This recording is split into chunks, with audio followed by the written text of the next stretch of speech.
எல்லாருக்கும் வணக்கம்.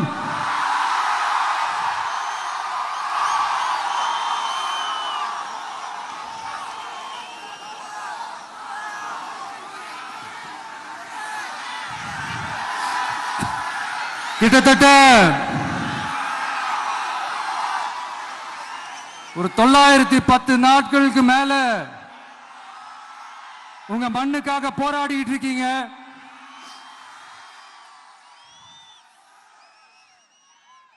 உங்க போராட்டத்தை பத்தி ராகுல்னு ஒரு பையன், சின்ன பையன் பேசினது நான் கேட்டேன். அந்த குழந்தையோட பேச்சு மனசு ஏதோ செஞ்சிருச்சு. உடனே உங்க எல்லாரையும் பார்க்கணும்னு தோணுச்சு, உங்க எல்லாரையும் கூட பேசி ஆகணும்னு தோணுச்சு. உங்க எல்லாரும் கூட நான் நிப்பேன், நீ தொடர்ந்து நிப்பேன் சொல்லணும்னு தோணுச்சு.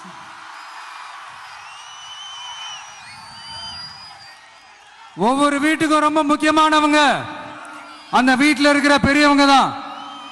அதே மாதிரிதான் நம்ம நாட்டுக்கு ரொம்ப முக்கியமானவங்க உங்களை மாதிரி விவசாயிங்க தான். அதனால உங்களை மாதிரி விவசாயிகளோட காலடி மண்ணை தொட்டு கும்பிட்டு தான் என்னோட பயணத்தை தொடங்கணும்னு ஒரு முடிவோட தான் இருந்தேன். அதுக்கு சரியான இடம் இதுதான் எனக்கு தோணுச்சு.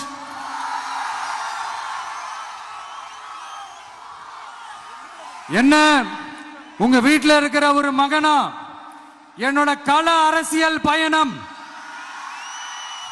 உங்களோட ஆசீர்வாதத்தோட இங்கிருந்து தான் தொடங்குது. சரி, அதை விடுவோம்.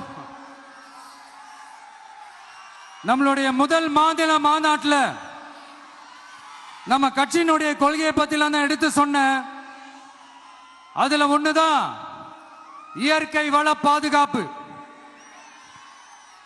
சூழலியல் மற்றும் காலநிலை நெருக்கடியை எதிர்கொள்ளக்கூடிய, இயற்கைக்கு ஊறு விளைவிக்காத பகுதிசார் மாநில வளர்ச்சி பரவலாக்கம்.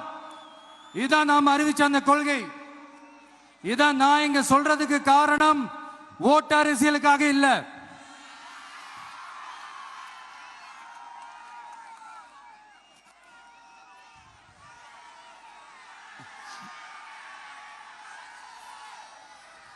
இன்னொரு தீர்மானம் அதே மாநில மாநாட்டில் நான் சொன்னேன்.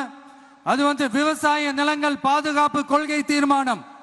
அதுல காஞ்சிபுரம் மாவட்டம் பரந்தூரில்